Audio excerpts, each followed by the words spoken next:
കാട്ടുതേനീച്ചകളെ കൈകാര്യം ചെയ്യുന്ന രീതി നമുക്കൊന്ന് നോക്കാം. എപ്പിസ് ഡോർസേറ്റ എന്ന സയൻറ്റിഫിക് നെയിമിൽ അറിയപ്പെടുന്ന വലിയ ഇനം ഈച്ചകളാണ് കാട്ടുതേനീച്ചകൾ. വളരെ സൂക്ഷിച്ച് കൈകാര്യം ചെയ്തില്ലെങ്കിൽ മരണം വരെ സംഭവിച്ചേക്കാം.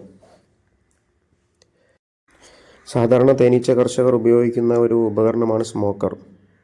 സ്മോക്കറിൽ നിന്നും ചെറിയ സ്മോക്ക് കൊടുത്തു കഴിഞ്ഞാൽ തൽക്കാലം ഈച്ചകളുടെ അറ്റാക്കിൽ നിന്നും രക്ഷപ്പെടാൻ കഴിഞ്ഞേക്കും. അത് കഴിഞ്ഞ് ഈച്ചകളെ വകഞ്ഞു മാറ്റി മെഴുക് കൊണ്ട് നിർമ്മിതമായ അറയെ മുറിച്ചെടുത്ത് മാറ്റുകയാണ് അടുത്ത പ്രൊസീജിയർ.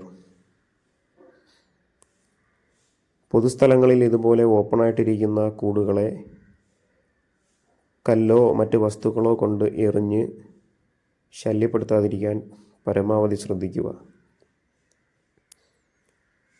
അങ്ങനെ ചെയ്തു കഴിഞ്ഞാൽ അത് ചെയ്യുന്ന ആളിന് മാത്രമല്ല, അവിടെയുള്ള മുഴുവൻ പേരെയും ചിലപ്പോൾ ഇത് ആക്രമിച്ചേക്കാം.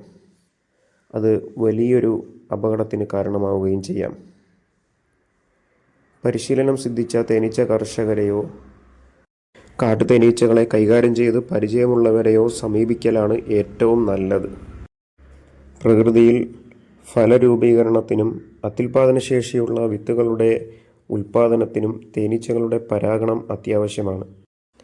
അതുകൊണ്ട് ഇവയെ തീയിട്ട് നശിപ്പിച്ച് കളയാതിരിക്കാൻ പരമാവധി ശ്രദ്ധിക്കുക.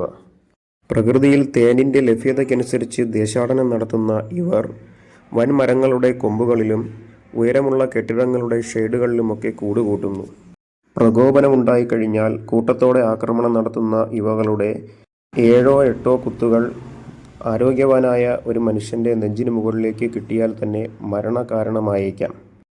വൈൽഡ് നേച്ചർ ആയതുകൊണ്ട് തന്നെ ഇവകളെ വളർത്തുന്നതിനും കൈകാര്യം ചെയ്യുന്നതിനും വളരെ ബുദ്ധിമുട്ടാണ്. അതുകൊണ്ട് തന്നെ തേനീച്ച കർഷകരാരും ഇവയെ വളർത്താറില്ല. എങ്കിലും ഇവകളുടെ കൂടുകളിൽ നിന്നും 15 മുതൽ 25 കിലോഗ്രാം വരെ തേൻ എടുക്കാൻ കഴിഞ്ഞേക്കും. ഈച്ചകളെ ഒഴിവാക്കിയ ശേഷം ഒരു മൂർച്ചയുള്ള കത്തി കൊണ്ട് അടയെ മുറിച്ചെടുത്ത് മാറ്റുക. തേനീച്ചകളുടെ ശരീരത്തിലെ മെഴുകുഗ്രന്ഥികൾ ഉൽപ്പാദിപ്പിക്കുന്ന മെഴുകുകൊണ്ട് തേനീച്ചകൾ തന്നെ നിർമ്മിക്കുന്ന അടകളാണിവ. ഇവയെ ഹണി കോംബ് എന്ന് പറയുന്നു. തേൻ, പൂമ്പൊടി എന്നിവയുടെ ശേഖരണം, റാണിയുടെ മുട്ടയിടൽ, കുഞ്ഞുങ്ങളുടെ വിരിയിക്കൽ തുടങ്ങിയ അനേകം പ്രവർത്തനങ്ങൾ ഈ ഹണി കോംബിൽ നടക്കുന്നു. ഷഡ്ഭുജാകൃതിയിലുള്ള അറകളാൽ നിർമ്മിതമായ ഹണി കോംബിൻ്റെ നിർമ്മാണ വൈദഗ്ധ്യം ഏവരെയും അത്ഭുതപ്പെടുത്തുന്നതാണ്. തേനീച്ചകൾക്ക് 10 ഗ്രാം മെഴുകിൻ്റെ ഉൽപ്പാദനത്തിനായി 100 ഗ്രാമോളം തേൻ കഴിക്കേണ്ടതുണ്ട്.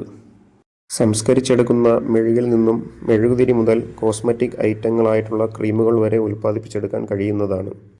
ഹണിക്കോമ്പ് മുറിച്ചു മാറ്റിയതിനു ശേഷം മെഴുകിൻ്റെ അംശങ്ങൾ പൂർണ്ണമായും കത്തികൊണ്ട് ചുരണ്ടിക്കളഞ്ഞ് വൃത്തിയാക്കിയെടുക്കുക. ഇല്ലെങ്കിൽ ഒഴിഞ്ഞുപോയ ഈച്ചകൾ വീണ്ടും അവിടെ തന്നെ വന്ന് കൂടിയതിനു ശേഷം പുതിയ കൂട് നിർമ്മാണം ആരംഭിക്കുന്നതാണ്.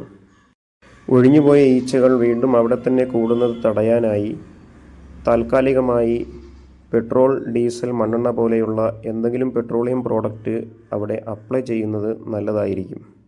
ഇങ്ങനെ അപ്ലൈ ചെയ്യുന്നതോടെ കാട്ടുതേനീച്ചയെ എടുത്ത് ഒഴിവാക്കുന്ന പ്രൊസീജിയർ കഴിഞ്ഞിരിക്കുകയാണ്. ഒഴിഞ്ഞു പോയതിനു ശേഷവും ഈച്ചകൾ താൽക്കാലികമായി തൊട്ടടുത്ത് തന്നെ വന്ന് കൂടുന്നത് കാണാം. അനുയോജ്യമായി കൂടുകൂട്ടാൻ മറ്റൊരു സ്ഥലം കണ്ടെത്തിയതിനു ശേഷം കുറഞ്ഞത് 1/2 കിലോമീറ്ററിനപ്പുറമുള്ള മറ്റൊരു സ്ഥലത്തേക്ക് കൂടുകൂട്ടാൻ ആരംഭിക്കുന്നു. ഒരു ഹണികോമ്പിൻ്റെ ഡിസൈൻ എപ്പോഴും കൗതുകമുണർത്തുന്ന കാഴ്ച തന്നെയാണ്. കാട്ടുതേനീച്ചയുടെ ഹണികോമ്പിന് ഒരു മുറത്തിൻ്റെ വലിപ്പം മുതൽ ആനച്ചെവിയോളം വലിപ്പമുണ്ടാകും. മുകൾ ഭാഗം എപ്പോഴും തേൻ നിറയ്ക്കാൻ വേണ്ടിയുള്ളതായിരിക്കും. അതിനു താഴെ പൂമ്പൊടിയും അതിനു താഴെയായി റാണിയിടുന്ന മുട്ടകളുമായിരിക്കും ക്രമീകരിക്കുക. റാണിയിടുന്ന മുട്ടകൾ 3 ദിവസം കഴിയുമ്പോൾ വിരിഞ്ഞ് ഒരു ലാർവയായി മാറുന്നു. 7 ദിവസം കഴിയുമ്പോൾ ലാർവ പ്യൂപ്പ അഥവാ സമാധി സ്റ്റേജിലേക്ക് പോകുന്നു. അപ്പോൾ ഈച്ചകൾ ഇതുപോലെ ആ അറകൾ മെഴുകുകൊണ്ട് തന്നെ അടച്ചു വയ്ക്കുന്നതാണ്. പിന്നീട് 21ാമത്തെ ദിവസം കഴിയുമ്പോൾ അതൊരു പൂർണ്ണ ഈച്ചയായി അഡൽട്ട് സ്റ്റേജിൽ പുറത്തേക്ക് വിരിഞ്ഞിറങ്ങാറാണ് പതിവ്. റാണി ഇട്ട മുട്ടകൾ നൂൽ മുറിച്ചിട്ടതുപോലെ ഈ അറകൾക്കുള്ളിൽ കാണാൻ കഴിയുന്നതാണ്. തൊട്ടുമുകളിൽ ഒരു ഈച്ച സമാധി സ്റ്റേജ് കഴിഞ്ഞ് വിരിഞ്ഞിറങ്ങുന്നതും ദൃശ്യങ്ങളിൽ കാണാം. ഷഡ്ഭുജാകൃതിയിലുള്ള അറകൾക്കെല്ലാം ഒരേ വലിപ്പം തന്നെയായിരിക്കും. ഉള്ള സ്ഥലം പരമാവധി പ്രയോജനപ്പെടുത്തുന്നതിൽ ഈ ആകൃതിക്ക് പ്രത്യേകം പ്രാധാന്യമുള്ളതാണ്, പ്രത്യേകിച്ച് തേനീച്ചകളുടെ ജീവിതത്തിൽ. കൂടുതൽ അറിവുകൾക്ക് ഫോളോ ഫോർ മോർ.